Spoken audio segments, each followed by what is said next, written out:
در رمضان میاش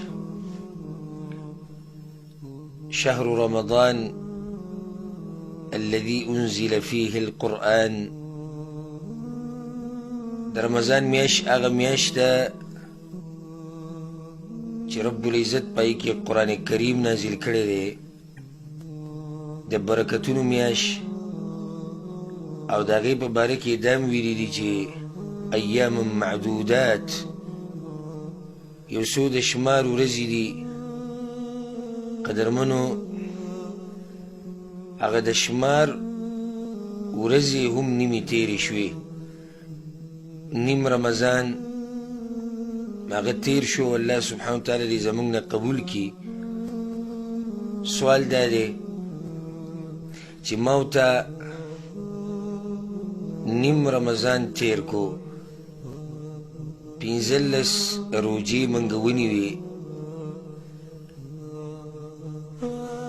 موږ په دې 15 ورځو کې د قرآن تلاوت څومره کړی دی؟ دا سوال دی. د تراویح دا څنګه کړي دي؟ څومره دي کړي دي؟ تهجد مونځ شو، دغه شان فرضي مونځ شو، صدقات شو، درسونه شو، الغرض د خیر هر کار چې کوم دی. سوال دا دی چې تا څومره په هغې کې برخه اخیستې ده او څومره دې په هغې کې کوشش او محنت کړی دی. دا 15 ورځې تېرې شوې، خو دا زموږ د ژوند نه کمې شوې، او کیدای شي دا 15 ورځې بیا زموږ په ژوند کې رانه شي. ورب الکعبه ډېره د سوچ خبره ده چې کیدای شي دا 15 ورځې زما او ستا په ژوند کې بیا رانه شي. آیا ته راضي د هغه عباداتو نه کوم چې د دې 15 ورځې کړي؟ که ته وایې چې نه زه راضي نه یم، او دا به د هر یو کس وایم چې جواب وي چې زه راضي نه یم، نو بیا په دې راروان 15 کې محنت وکړه. کومه کوتاهي چې تا نه په تېر شوي 15 ورځو کې شوې ده، هغه په دې نورو 15 ورځو کې هغه پوره کړه. الله ته واپس شه، د مونځونو اهتمام شروع کړه، دغه شان د صدقاتو، د خیرات او د زکات ورکولو اهتمام، دعاګانې، اذکار، خصوصا د ټولو مسلمانانو دپاره دعا چې الله دا وبا دا مصیبت ختم کړي.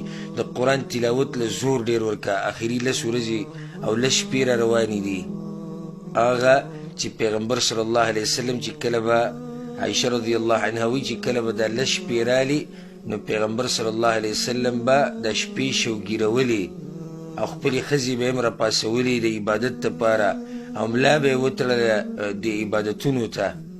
نو چې هغه پیغمبر صلی الله علیه وسلم څوک دی او د هغه د عبادت دا حال دی، الله د هغه تېر شوي او راتلونکې خطاګانې هر څه معاف کړي، او د جنتونو سردار دی، د جنت والو سردار دی، د آدم د بچو سردار دی.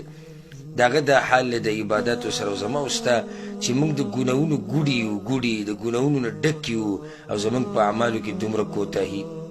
زما تا ته نصیحت دی او د زړه نه چې دا را روانې 15 ورځې ښه ښایسته عبادت پکې د الله وکړه، الله پکې راضي که. حدیث کې راځي هره شپه الله د اور نه خلق ازادوي. په دې مبارکه میاشت کې هره شپه الله خلق د اور نه ازادي.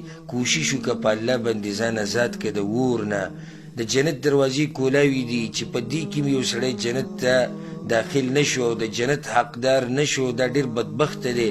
د جهنم دروازې بندې دي، او چې یو سړی په دې ورځو کې د جهنم حقدار شي، دا ډېر بدبخته دی. کوشش وکړه، محنت وکړه، څومره عبادات چې د الله کولی شي ویې کوي، د قرآن سره ژوند تېر کوي. دا میاشت خپله اخرني میاشت وګڼئ چې لکه دا زموږ په ژوند کې اخرنۍ میاشت ده او اخرنۍ رمضان دی چې موږ دا روجې نیسو. که داسې ما او تا سوچ وکړو که نه، نو ما او تا به د راتلونکې ورځې ډېرې ښه تېرې کړو، ډېر ښه عبادات به وکړو. دغه زما مختصر نصیحت و تاسو ته، او الله سبحانه وتعالی دې موږ له توفیق راکړي چې په دې راتلونکو ورځو کې د الله ښه عبادت وکړو او کمې کوتاهیانې چې زموږ نه شوي دي په دې تېر شوي ورځو کې الله دې هغه موږ ته معاف کړي. الله دې په دې مبارکه میاشت کې موږ د جهنم د اور نه آزاد کړي.